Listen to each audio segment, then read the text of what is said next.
늦가을 내장산의 단풍이 절정에 달한 11월 초, 박영선은 집안 거실에서 딸 유나의 사진을 바라보며 하루를 시작했습니다.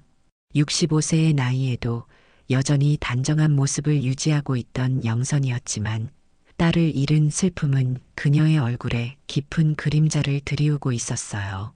유나야, 엄마가 또 이상한 꿈을 꿨어. 영선은 액자 속 딸의 미소를 쓰다듬으며 혼잣말을 했습니다.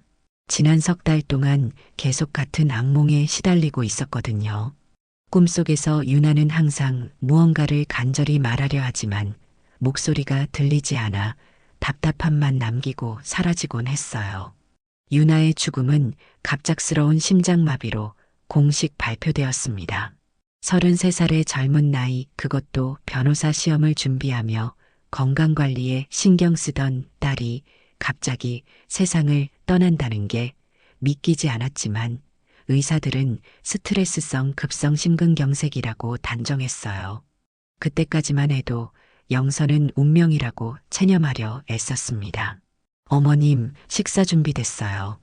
부엌에서 강시우의 다정한 목소리가 들려왔습니다.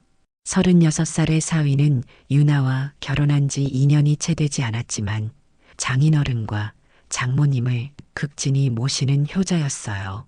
한약사로 일하며 벌어들이는 수입도 나쁘지 않았고 무엇보다 유나를 진심으로 사랑하는 것 같아 보였거든요. 고마워요, 시우야. 영선은 무거운 몸을 일으켜 식탁으로 향했습니다. 시우가 정성스럽게 차려놓은 아침상에는 영선의 입맛에 맞는 음식들이 가득했어요. 된장찌개, 나물 반찬, 그리고 유나가 좋아하던 계란말이까지. 어머님, 오늘 날씨가 참 좋네요. 내장산 단풍이 지금이 절정이라던데 함께 백양사에 다녀올까요? 시우가 제안했습니다. 그의 얼굴에는 언제나처럼 따뜻한 미소가 번지고 있었어요. 영선은 잠시 망설였습니다. 집 밖으로 나가는 일이 부담스러웠거든요. 유나가 떠난 후 우울감이 심해져서 외출을 꺼리게 되었어요. 하지만 시우의 간곡한 권유를 거절하기도 어려웠습니다. 그래도 될까요? 요즘 기운이 없어서. 어머님, 집에만 계시면 더 우울해지실 거예요. 유나도 어머님이 밖으로 나가시길 바랄 것 같은데요. 시우의 말에는 설득력이 있었습니다. 실제로 유나는 생전에 어머니의 건강을 많이 걱정했거든요. 결국 영선은 시우의 제안을 받아들였습니다. 오랜만에 바깥 공기를 마시는 것도 나쁘지 않을 것 같았어요. 더욱이 내장산의 가을 풍경은 예전부터 영선이 좋아하던 곳이었습니다. 교사로 일할 때 매년 가을이면 학생들과 소풍을 가던 추억의 장소이기도 했고요. 그럼 준비하고 출발할까요? 시우가 밝게 웃으며 말했습니다. 영선은 오랜만에 외출 준비를 했습니다. 검은색 코트에 편한 신발, 그리고 유나가 마지막으로 선물해준 목도리를 목에 둘렀어요. 거울 속 자신의 모습이 초라해 보였지만 그래도 딸을 위해서라도 조금씩 일상으로 돌아가야 한다는 생각이 들었습니다. 차 안에서 시우는 계속해서 영선의 기분을 풀어주려 노력했어요. 라디오에서 흘러나오는 가을 노래에 맞춰 옛날 이야기도 들려주고 내장산의 아름다운 단풍 이야기도 했습니다. 평소와 다름없는 자상한 모습이었지만 왠지 모르게 영선의 마음 한편에는 묘한 불안감이 자리 잡고 있었어요. 1시간여의 드라이브 끝에 도착한 내장산은 정말 장관이었습니다. 산 전체가 붉은 단풍으로 물들어 있어 마치 거대한 그림 같았어요. 관광객들이 제법 많이 몰려 있었지만 그 덕분에 오히려 활기찬 분위기를 느낄 수 있었습니다. 어머님, 여기서 사진 한 장 찍어드릴까요? 시우가 핸드폰을 꺼내며 말했습니다. 영선은 고개를 저으며 사양했지만 시우의 성의를 거절하기 어려워 몇 장의 사진을 찍었어요. 백양사로 향하는 길목에서 영선은 잠시 걸음을 멈췄습니다. 유나와 함께 이곳을 거닐던 기억이 문득 떠올랐거든요. 대학생이던 유나가 엄마 나중에 제가 변호사가 되면 이런 곳에서 자주 쉬어요라고 말하던 모습이 생생했습니다. 괜찮으세요? 시우가 걱정스러운 표정으로 물었습니다. 응, 괜찮아요. 그냥 옛날 생각이 나서. 영선은 애써 웃음을 지으며 다시 걸음을 옮겼습니다. 시우는 영선의 팔을 살짝 부축하며 함께 백양사 입구로 향했어요. 절 마당에 들어서자 단풍나무들이 만들어낸 천연 터널이 그들을 맞이했습니다. 낙엽이 바스락거리는 소리와 함께 가을 햇살이 나뭇가지 사이로 비치는 모습이 정말 아름다웠어요. 영선은 오랜만에 마음이 조금 평온해지는 것을 느꼈습니다. 백양사 대웅전 앞에 도착했을 때 영선은 잠시 숨을 고르며 주변을 둘러보았습니다. 절의 고즈넉한 분위기와 단풍의 화려함이 어우러져 마치 다른 세상에 온 것 같은 기분이었어요. 몇 명의 참배객들이 조용히 합장하며 기도를 올리고 있었고 어디선가 은은한 목탁 소리가 들려왔습니다. 어머님, 잠시 화장실 다녀올게요. 시우가 말하며 영선을 혼자 남겨두고 잠시 자리를 비웠습니다. 영선은 대웅전 앞 계단에 앉아 가을 하늘을 바라보았어요. 구름 한 점 없는 맑은 하늘이 마음을 차분하게 만들어 주었습니다. 그때 뒤에서 누군가의 발소리가 들려왔어요. 보살님, 뒤돌아보니 70대로 보이는 노승이 서 있었습니다. 묘연 스님이라고 자신을 소개한 그는 깊은 주름이 패인 얼굴에도 불구하고 또렷한 눈빛을 하고 있었어요. 네, 스님. 영선이 일어나며 공손히 인사했습니다. 묘연 스님은 잠시 영선의 얼굴을 자세히 들여다보더니 어디선가 작은 종이 쪽지를 꺼내 건넸습니다. 이것을 받아가세요. 영선이 쪽지를 펼쳐보니 정성스럽게 쓰인 글씨로 이런 내용이 적혀 있었어요. 그 사람을 따라가지 마십시오. 딸의 죽음은 사고가 아닙니다. 순간 영선의 심장이 쿵쾅거리기 시작했습니다. 스님, 이게 무슨 뜻인가요? 하지만 묘연 스님은 대답 대신 영선의 손을 꼭 잡으며 말했습니다. 조심하세요, 보살님. 딸아이가 어머니를 걱정하고 있어요. 유나가요? 제 딸 유나를 아시나요? 영선의 목소리가 떨렸습니다. 딸아이의 영혼이 어머니를 지키려 하고 있습니다. 하지만 시간이 많지 않아요. 묘연 스님의 말이 끝나기가 무섭게 저 멀리서 시우의 목소리가 들려왔습니다. 어머님, 여기 계셨군요. 영선이 고개를 돌려 시우를 바라보는 순간 뭔가 이상한 느낌이 들었어요. 평소와는 다른 묘한 눈빛이었습니다. 마치 사냥감을 바라보는 맹수의 눈빛 같은. 아니, 그런 생각을 하는 자신이 이상한 걸까요? 어머님, 누구와 이야기하고 계셨어요? 시우가 다가오며 물었습니다. 하지만 고개를 돌려보니 묘연 스님은 이미 사라져 있었어요. 아, 그냥 스님 한 분이 계셨는데. 영선은 당황해하며 손에 쥐고 있던 쪽지를 재빨리 주머니에 넣었습니다. 스님이요? 아무도 안 보이는데요? 시우가 주변을 둘러보며 말했습니다. 정말로 아무도 없었어요. 영선은 갑자기 몸에 소름이 돋는 것을 느꼈습니다. 방금 전까지 분명히 대화를 나누었는데 어떻게 이렇게 순식간에 사라질 수 있을까요? 더욱이 시우의 표정에서 느껴지는 미묘한 변화가 영선을 더욱 불안하게 만들었어요. 어머님, 얼굴이 안 좋아 보이는데 괜찮으세요? 시우가 영선의 어깨에 손을 올리며 걱정스럽게 물었습니다. 하지만 그 손길이 왠지 부담스럽게 느껴졌어요. 괜찮아요. 그냥 조금 어지러운 것 같아서. 영선은 시우의 손을 살짝 밀어내며 한 발 뒤로 물러섰습니다. 그럼 집으로 돌아갈까요? 오늘 처음 외출하시는 거라 무리하셨나 봐요. 시우의 말에는 평소와 같은 다정함이 있었지만 영선에게는 뭔가 계산적인 느낌으로 들렸어요. 잠깐만요. 영선은 핸드백에서 손수건을 꺼내는 척하며 주머니 속 쪽지를 다시 만져보았습니다. 분명히 실제로 받은 것이 맞았어요. 그렇다면 묘연 스님의 경고도 실제일 가능성이 높았죠. 주변을 다시 한번 살펴보니 대웅전 뒤편 처마 아래 묘연 스님의 모습이 어렴풋이 보였습니다. 영선과 눈이 마주치자 스님은 고개를 끄덕이며 조용히 손짓을 했어요. 마치 조심하라는 신호 같았습니다. 어머님, 뭘 그렇게 보고 계세요? 시우가 영선의 시선을 따라 뒤를 돌아보았지만 이미 묘연 스님은 사라진 후였어요. 아니에요, 그냥. 영선은 더 이상 말을 잇지 못했습니다. 갑자기 모든 것이 의심스러워지기 시작했거든요. 시우의 다정한 표정, 오늘 갑작스러운 외출 제안, 그리고 유나의 죽음까지. 어머님, 정말 안색이 안 좋으세요. 빨리 집으로 가서 쉬어야겠어요. 시우가 영선의 팔을 잡으려 했습니다. 그 순간 영선은 본능적으로 몸을 피했어요.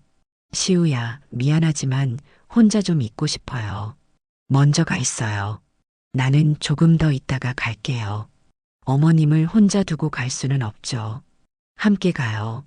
시우의 목소리에 미묘한 강요의 뉘앙스가 섞여 있었어요. 아니에요. 정말 괜찮아요. 택시 타고 갈 테니까 먼저 가세요. 영선은 단호하게 말했습니다. 무언가 직감적으로 시우와 함께 있으면 안 될 것 같은 느낌이 들었거든요. 시우는 잠시 망설이는 듯 했지만 결국 고개를 끄덕였습니다.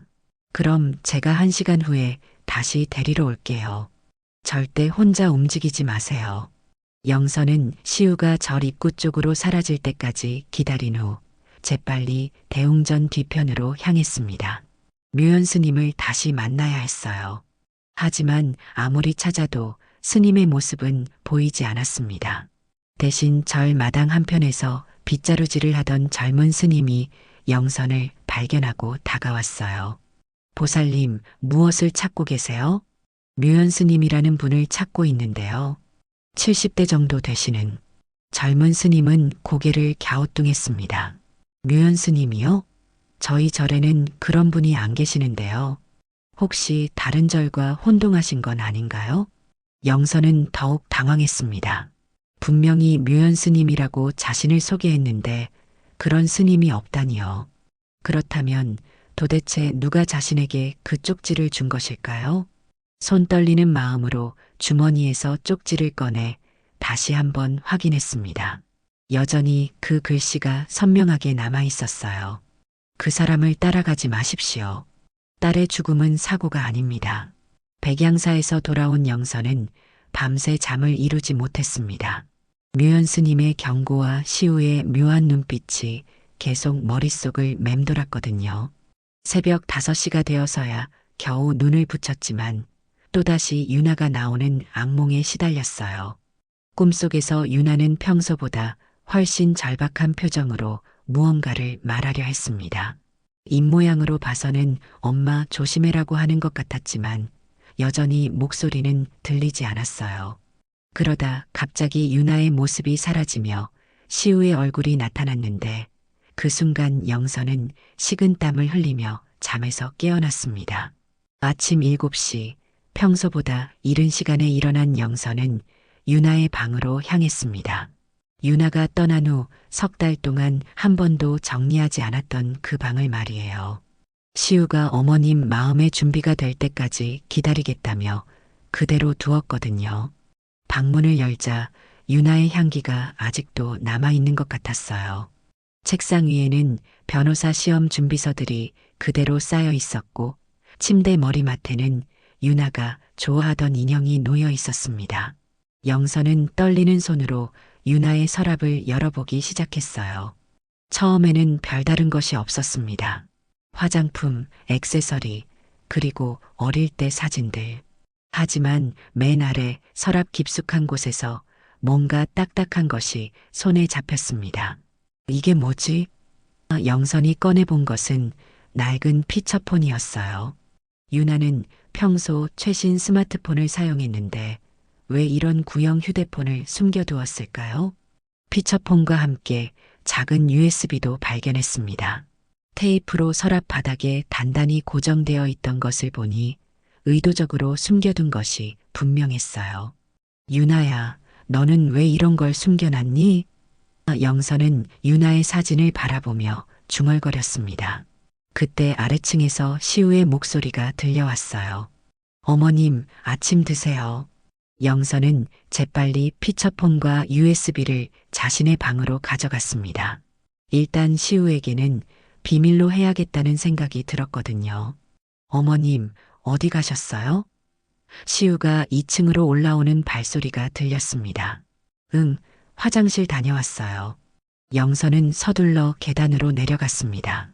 시우의 얼굴에는 평소와 같은 따뜻한 미소가 있었지만 어제 이후로 그 모든 것이 가면같이 느껴졌어요. 어머님, 어젯밤 잠은 잘 주무셨어요? 얼굴이 좀 피곤해 보이시는데 시우가 걱정스럽게 물었습니다. 괜찮아요.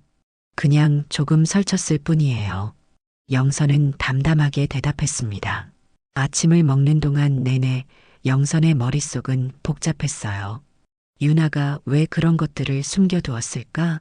혹시 시우와 관련된 뭔가 중요한 단서가 들어있는 건 아닐까? 어머님, 오늘은 집에서 푹 쉬세요. 제가 저녁에 맛있는 걸 해드릴게요. 시우가 출근 준비를 하며 말했습니다. 응, 알겠어요. 영선은 일부러 평온한 표정을 지으며 대답했어요. 시우가 출근한 후 영선은 즉시 유나의 친구 조가은에게 전화를 걸었습니다. 가은은 유나와 대학 동기로 현재 생명보험회사에서 손해조사부서 팀장으로 일하고 있었어요. 이모, 안녕하세요. 가은의 밝은 목소리가 들렸습니다. 가은아, 너 지금 시간 있니? 이모가 너한테 보여줄 게 있어서. 네, 오늘 휴가예요. 지금 바로 가도 될까요? 1시간 후 가은이 도착했습니다. 34살의 가은은 영선을 마치 친어머니처럼 따랐어요. 유나와 워낙 가까운 사이였거든요. 이모, 어떻게 지내세요? 많이 걱정했어요. 가은이 영선의 손을 꼭 잡으며 말했습니다. 가은아, 너한테 보여줄 게 있어. 영선은 유나의 방에서 찾은 피처폰과 USB를 꺼내 보였습니다. 가은의 표정이 순간 굳어졌어요. 이모, 이걸 어디서 찾으셨어요? 유나 방에 숨겨져 있었어. 왜 이런 걸 숨겨둔 걸까? 가은은 잠시 망설이더니 입을 열었습니다. 사실은 유나가 죽기 전에 저한테 이상한 얘기를 했었어요. 무슨 얘기? 시우 오빠에 대해서요. 뭔가 수상하다고, 자기를 감시하는 것 같다고 했거든요. 영선의 심장이 쿵쾅거리기 시작했습니다. 감시한다고? 네, 그리고 자기 핸드폰을 누군가 몰래 확인하는 것 같다고도 했어요. 그래서 비밀폰을 따로 준비했다고 가은이 피처폰을 가리키며 말했습니다. 그럼 이 USB에는 아마 시우 오빠에 대해 조사한 내용이 들어있을 거예요. 유나가 마지막에 만났을 때 혹시 자기한테 무슨 일이 생기면 이모한테 전해달라고 했었거든요. 영선은 손이 덜덜 떨렸습니다. 가은아, 우리 이걸 확인해보자. 가은이 자신의 노트북에 USB를 연결했습니다. 파일이 하나 있었는데 암호가 걸려 있었어요. 암호가 뭘까요? 가은이 물었습니다. 유나 생일? 영선이 제안했지만 틀렸어요. 우리 결혼기념일? 그것도 아니었습니다. 여러 번 시도한 끝에 영선이 엄마 사랑을 입력하자 파일이 열렸습니다. 유나는 항상 어머니를 가장 사랑한다고 말하던 아이였거든요. 파일 안에는 시우에 대한 조사 내용이 가득했어요. 그리고 가장 충격적인 건 음성 파일이었습니다. 이번에도 완벽해. 그 여자는 눈치챘지만 늦었지. 분명히 시우의 목소리였어요. 뭐라고? 영선이 떨리는 목소리로 물었습니다. 가은도 얼굴이 새하얗게 질렸어요. 이모, 이건 큰일이에요. 더 많은 파일들을 확인해 보니 시우의 진짜 이름은 이현석이었습니다. 계명을 통해 신분을 세탁한 것이었어요. 그리고 대학 시절부터 최소 3명의 여성과 연애했는데 모두 의문스러운 죽음을 맞았고 시우가 보험금을 수령했다는 내용이 적혀 있었습니다. 이모, 가은의 목소리가 떨렸습니다. 유나가 정말 위험을 감지했던 거네요. 마지막 파일에는 더욱 충격적인 내용이 있었어요. 영선 명의의 거액 생명보험이 최근에 갱신되었다는 내용이었습니다. 영선은 그런 보험에 가입한 기억이 없었어요. 가은아, 이게 무슨 뜻인지 알겠니? 가은이 고개를 끄덕였습니다. 이모가 다음 타깃이라는 뜻이에요. 가은과 함께 시우의 정체를 확인한 영선은 그날 밤 한숨도 잘 수 없었습니다. 시우가 퇴근해서 저녁을 차려주고 평소처럼 다정하게 말을 걸어올 때마다 온몸에 소름이 돋았어요. 이 남자가 정말 자신의 딸을 죽였다는 게 믿어지지 않았거든요. 어머님, 오늘 컨디션이 안 좋아 보이시네요. 혹시 어제 외출 때문에 피곤하신가요? 시우가 걱정스러운 표정으로 물었습니다. 괜찮아요. 그냥 잠이 안 와서. 영선은 최대한 자연스럽게 대답하려 애썼어요. 그럼 제가 한약을 다려드릴까요?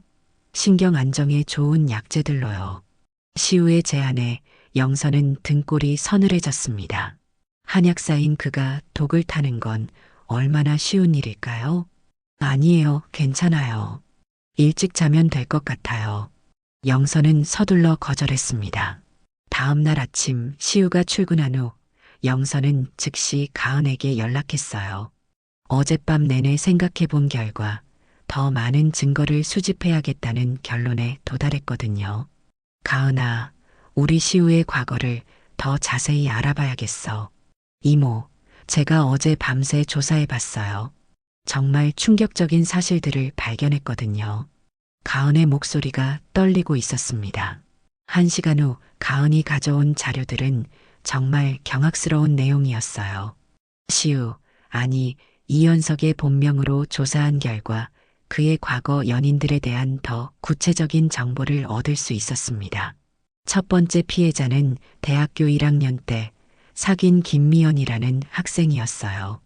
20살에 갑작스러운 심장마비로 사망했는데 당시 현석이가 보험금 3천만 원을 받았거든요. 가은이 자료를 보여주며 설명했습니다. 20살에 심장마비라니. 영선이 믿을 수 없다는 표정으로 말했어요. 두 번째는 대학교 3학년 때 사귄 박소영이라는 선배였어요.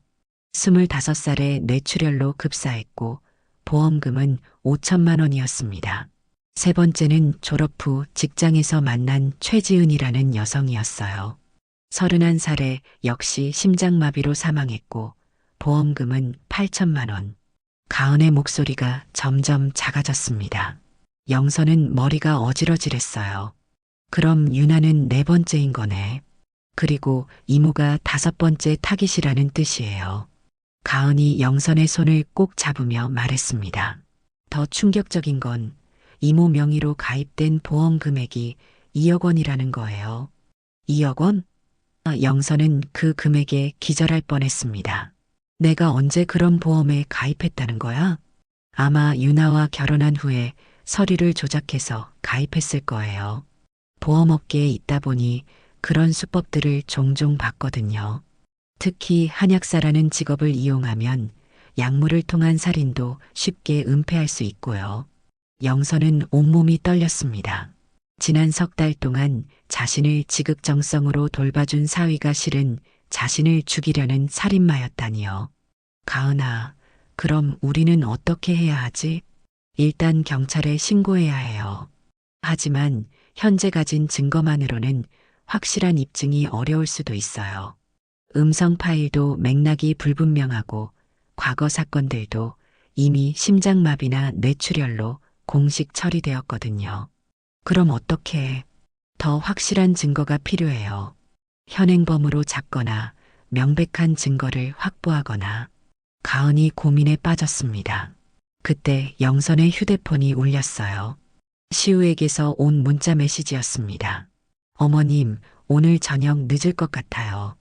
혼자 드시고 먼저 주무세요. 내일 맛있는 것 해드릴게요.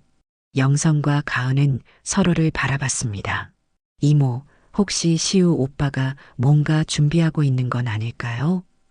가은의 목소리에 불안이 묻어났어요. 준비라니?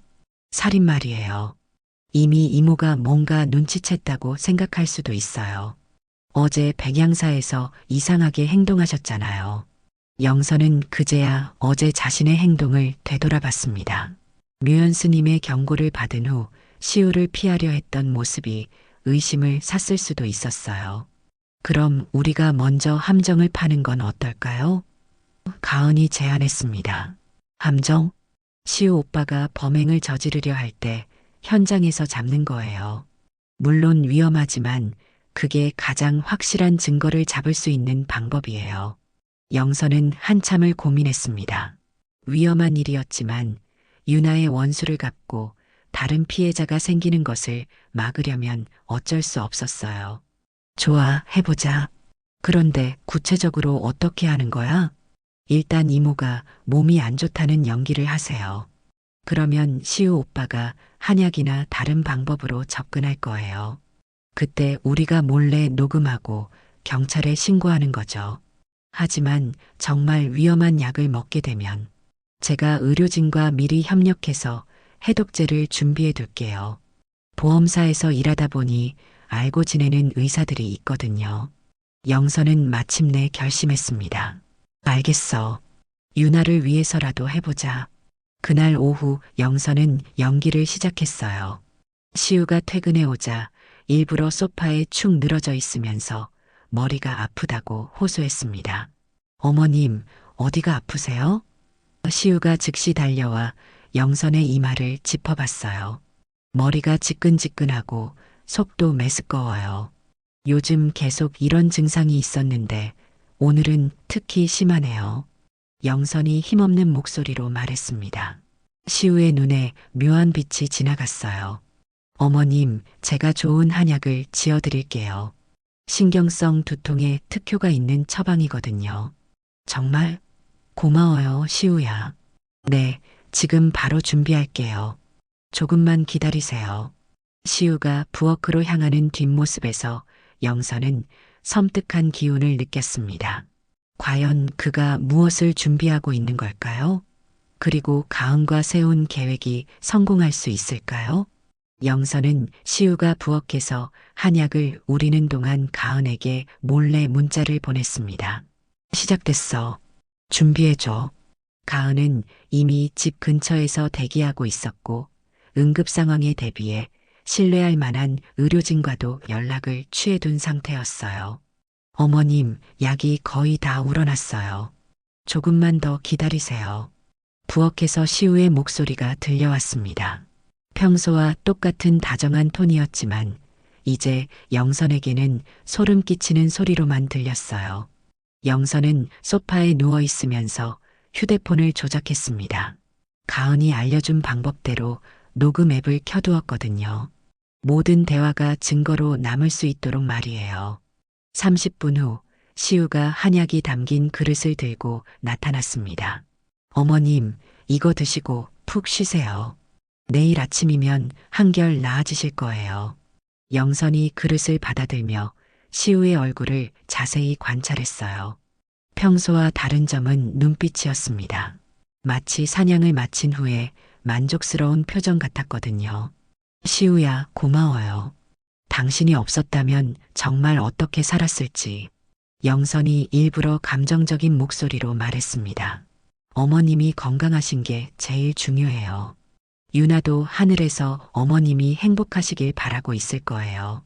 시우의 말에 영선은 속으로 분노가 치밀어 올랐지만 겉으로는 애써 평정심을 유지했어요.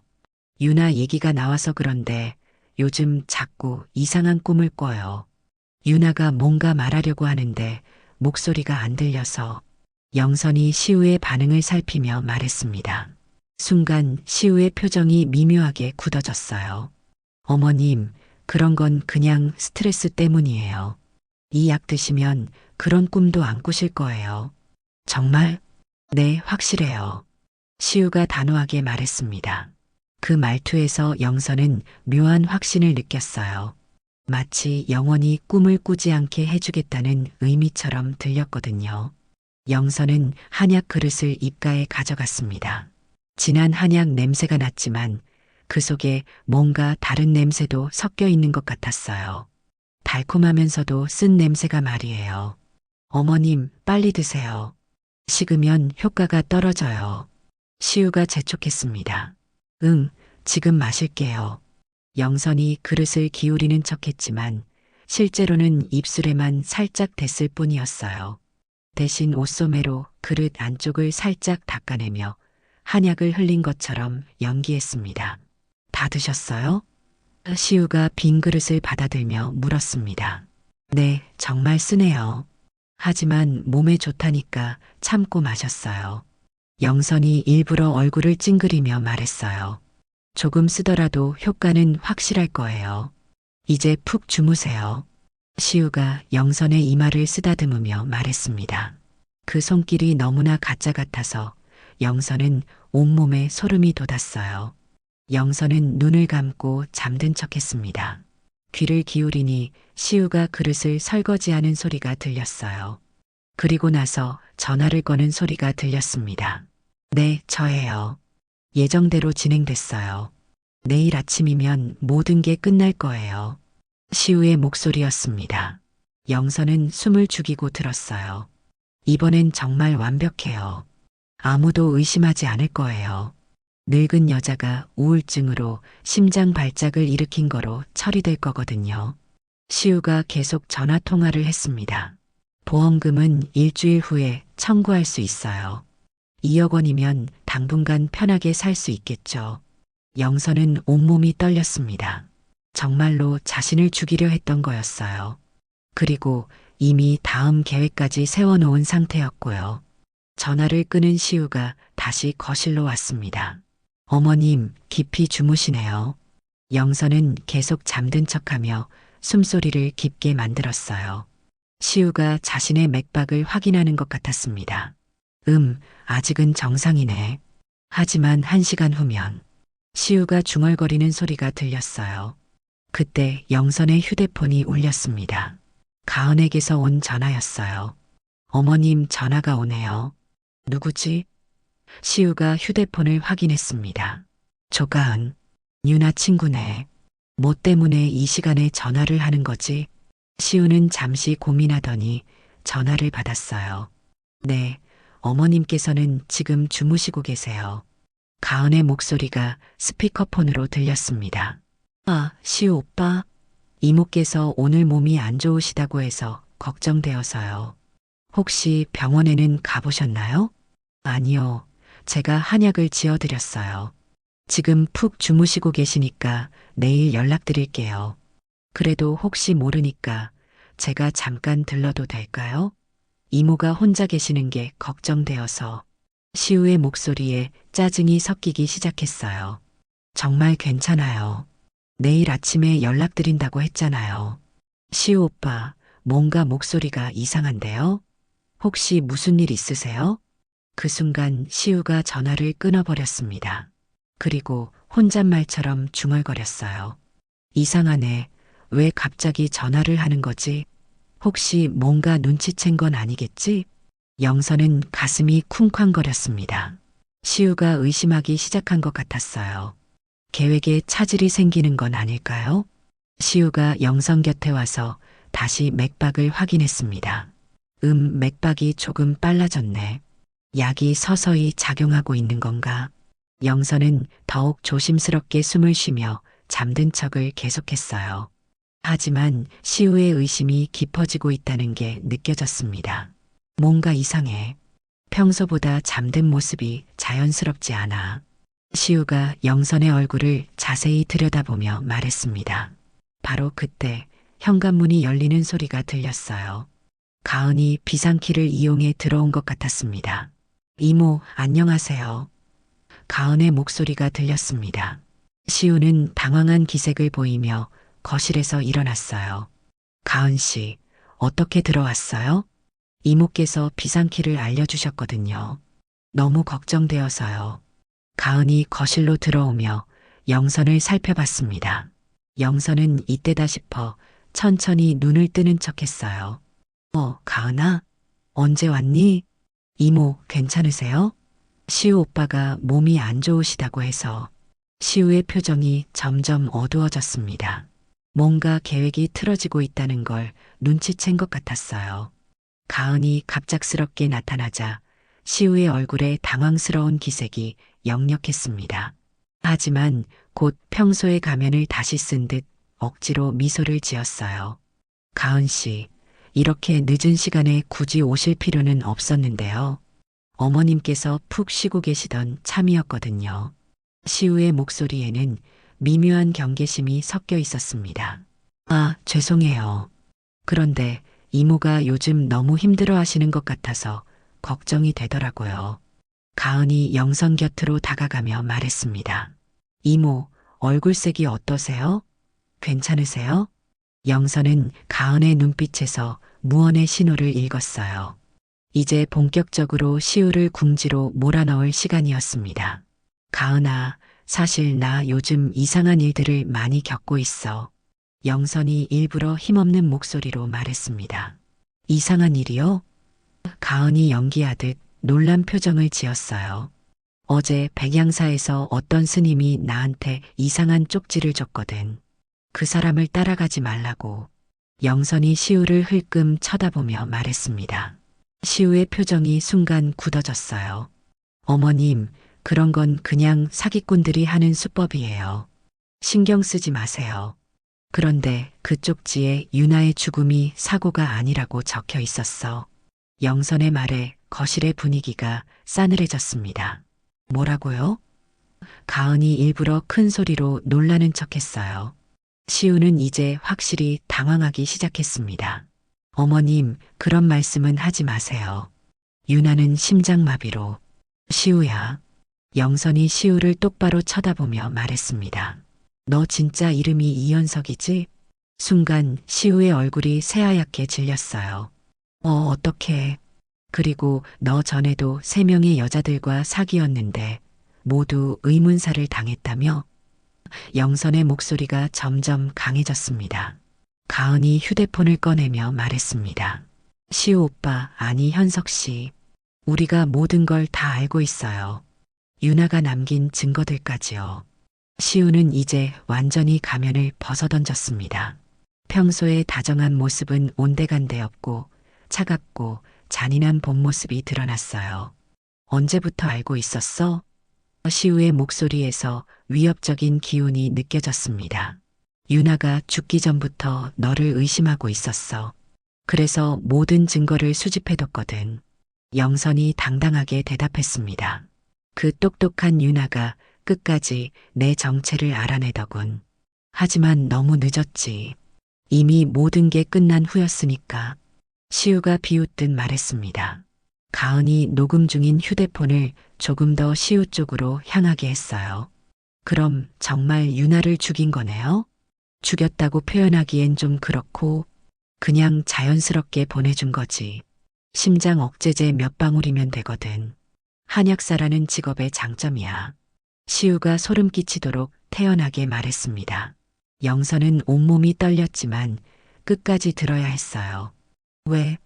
유나가 널 뭘 잘못했다고? 잘못한 게 아니라 너무 많이 알아버렸어. 내 과거를 조사하고 보험 가입 내역까지 캐내더라고. 그래서 어쩔 수 없이 시우가 어깨를 으쓱하며 말했습니다. 너 정말 미친놈이구나. 영선이 분노로 떨리는 목소리로 말했어요. 미쳤다고? 나는 아주 계획적이고 치밀하게 행동한 거야. 김미연, 박소영, 최지은, 그리고 유나까지 모두 완벽하게 처리했지. 의심받은 적도 없고. 시우가 자랑스럽게 말했습니다. 그럼 나도 그런 식으로 죽이려고 했던 거야? 영선이 물었습니다. 당연하지. 2억 원이면 한동안 편하게 살 수 있을 테니까.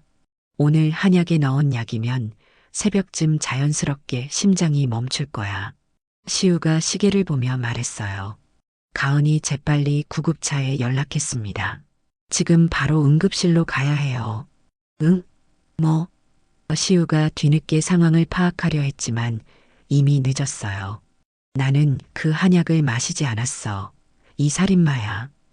영선이 소파에서 일어나며 외쳤습니다. 바로 그때 현관문이 열리며 경찰들이 들어왔어요. 가은이 미리 신고해둔 상태였거든요. 강시우 씨, 아니 이현석 씨 맞죠? 연쇄살인 혐의로 긴급 체포합니다. 경찰관이 수갑을 꺼내며 말했습니다. 시우는 이제야 완전히 함정에 빠졌다는 걸 깨달았어요. 이렇게 될 줄은. 모든 대화가 녹음되었고 증거도 충분해요. 이번엔 절대 빠져나갈 수 없을 거야. 가은이 단호하게 말했습니다. 시우가 수갑을 채워지며 경찰차로 끌려가는 모습을 보면서 영선은 복잡한 심정이었어요. 분노, 슬픔, 그리고 묘한 안도감이 뒤섞였거든요. 이모, 정말 고생하셨어요. 유나도 이제 편안할 거예요. 가은이 영선을 꼭 안아주며 말했습니다. 고마워, 가은아. 내가 없었다면 나도 유나처럼. 영선이 가은의 손을 꼭 잡으며 말했어요. 하지만 이 모든 일이 정말 끝난 걸까요? 시우가 법정에서도 제대로 처벌을 받을 수 있을까요? 그리고 영선의 마음의 상처는 언제쯤 치유될 수 있을까요? 저 멀리서 구급차와 경찰차의 사이렌 소리가 내장산의 가을밤을 가르며 울려 퍼졌습니다. 이제 진짜 마지막 장이 남아 있었어요. 시우가 체포된 지 2달이 지났습니다. 그동안 영선은 법정에서 증인으로 출석하며 힘든 시간을 보냈어요. 시우, 아니 이현석의 과거 범죄들이 하나둘씩 밝혀지면서 사회적으로도 큰 충격을 주었거든요. 재판 과정에서 드러난 사실들은 정말 끔찍했습니다. 이현석은 대학 시절부터 계획적으로 여성들에게 접근해서 보험금을 노린 연쇄살인을 저질러 왔어요. 총 5명의 피해자 중 유나가 4번째였고 영선이 5번째 타깃이었던 것이죠. 피고인 이현석은 특히 악질적이고 계획적인 범행을 저질렀습니다. 피해자들을 믿게 만든 후 보험금을 목적으로 살해한 것은 용서받을 수 없는 행위입니다. 검사가 최종 변론에서 말했습니다. 이현석은 끝까지 범행을 부인하려 했지만 영선과 가은이 수집한 증거들과 녹음 파일, 그리고 한약에서 검출된 독성 물질 등으로 인해 변명의 여지가 없었어요. 피고인에게 무기징역을 선고합니다. 판사의 선고가 떨어지는 순간 영선은 가슴 깊은 곳에서 뭔가 풀리는 느낌을 받았습니다. 법정을 나서면서 가은이 영선의 어깨를 다독였어요. 이모, 이제 정말 끝났어요. 유나도 편안할 거예요. 응, 고마워 가은아. 내가 없었다면 정말 어떻게 되었을지.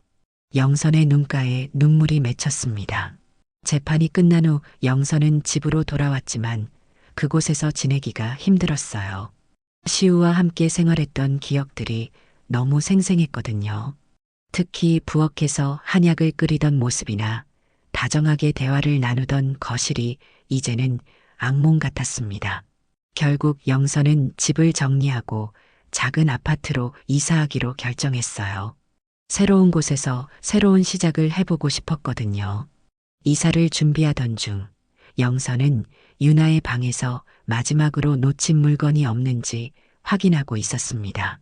그때 책상 서랍 맨 뒤편에서 작은 편지 봉투 하나를 발견했어요. 봉투 겉면에는 엄마에게라고 유나의 글씨로 적혀 있었습니다. 손 떨리는 마음으로 편지를 열어보니 유나의 마지막 메시지가 들어 있었어요. 엄마, 이 편지를 읽고 계신다는 건 제가 더 이상 곁에 있지 않다는 뜻이겠죠. 정말 죄송해요. 엄마를 혼자 두고 가게 되어서. 시우 오빠에 대해 제가 조사한 것들을 보셨을 거예요. 처음에는 믿고 싶지 않았어요. 그렇게 다정하고 저를 사랑해주는 사람이 그런 끔찍한 일을 했다는 게 말이 안 됐거든요. 하지만 증거들이 너무 명확했어요. 그리고 무엇보다 엄마를 다음 타깃으로 삼고 있다는 걸 알았을 때는 정말 절망스러웠어요. 저는 엄마를 지키기 위해 시우 오빠와 맞서려 했어요. 하지만 제가 너무 약했나 봐요. 결국 실패하고 말았네요. 엄마, 제발 조심하세요. 그리고 만약 제게 무슨 일이 생기면 꼭 가은 언니에게 도움을 요청하세요. 가은 언니는 제가 가장 믿는 사람이거든요. 엄마를 사랑해요. 그리고 미안해요. 편지를 다 읽은 영선은 한참 동안 울었습니다.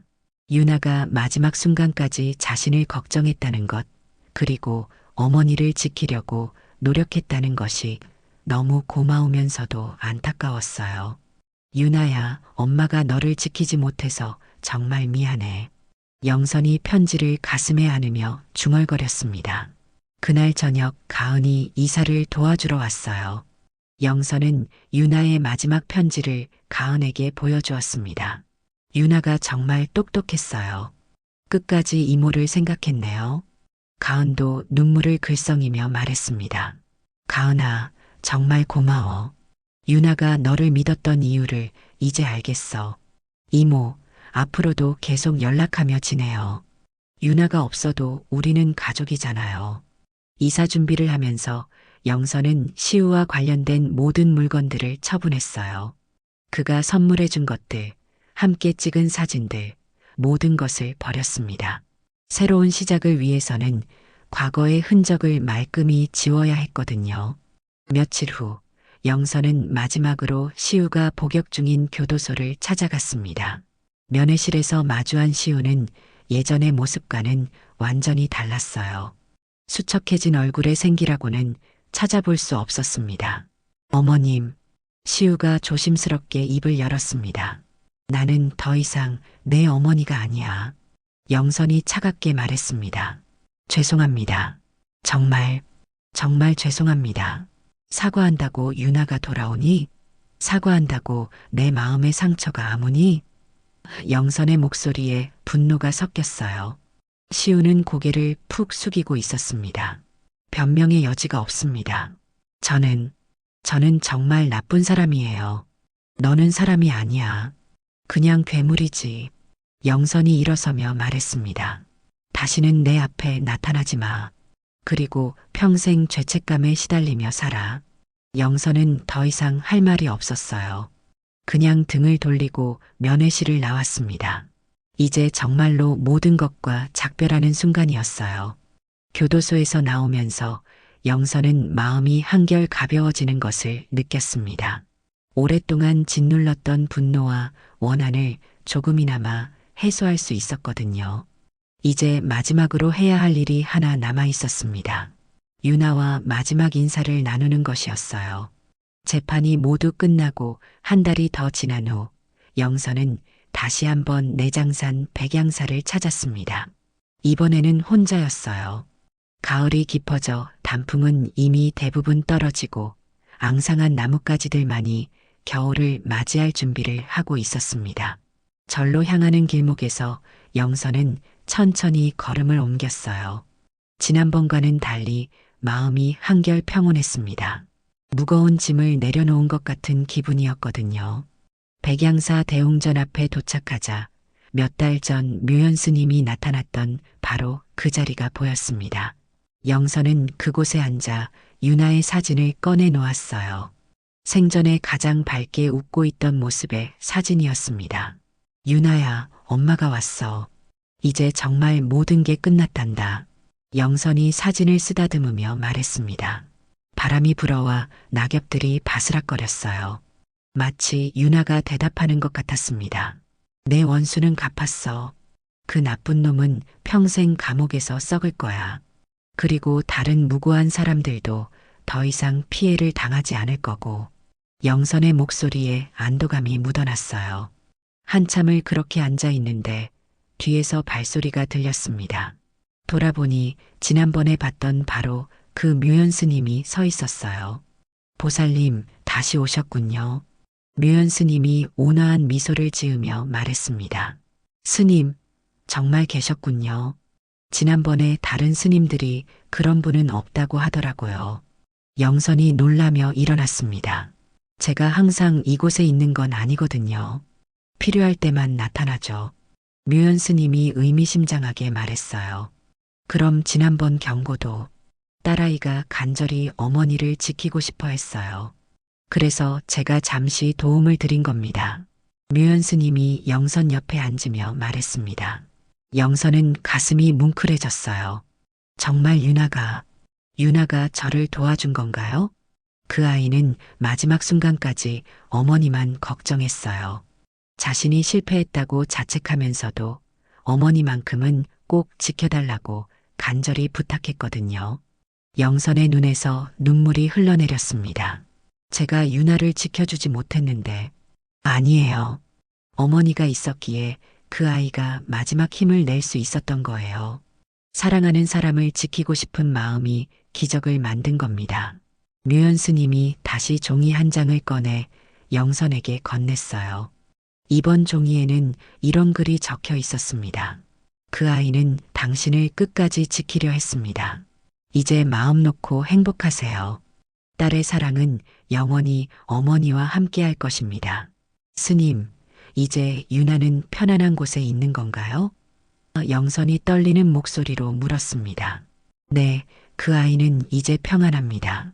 어머니를 지켜냈다는 사실에 만족하며 좋은 곳으로 떠났어요. 묘연 스님이 고개를 끄덕였습니다. 그럼 이제 저도 유나 걱정 없이 살아도 되는 건가요? 물론이죠. 그 아이가 가장 바라는 건 어머니의 행복이거든요. 슬퍼하고 고통받는 어머니를 보는 게 그 아이에게는 가장 괴로운 일이에요. 영선은 한참 동안 묘연 스님의 말을 곱씹었습니다. 지난 몇 달 동안 자신이 얼마나 죄책감과 슬픔에 빠져 있었는지 깨달았어요. 앞으로는 어떻게 살아야 할까요? 영선이 물었습니다. 그냥 평범하게 사세요. 좋은 사람들과 어울리고 맛있는 것도 드시고 여행도 다니시고 딸아이가 보고 싶어 했던 어머니의 행복한 모습을 보여주세요. 네, 그렇게 할게요. 영선이 고개를 끄덕였습니다. 묘연 스님이 일어서며 말했어요.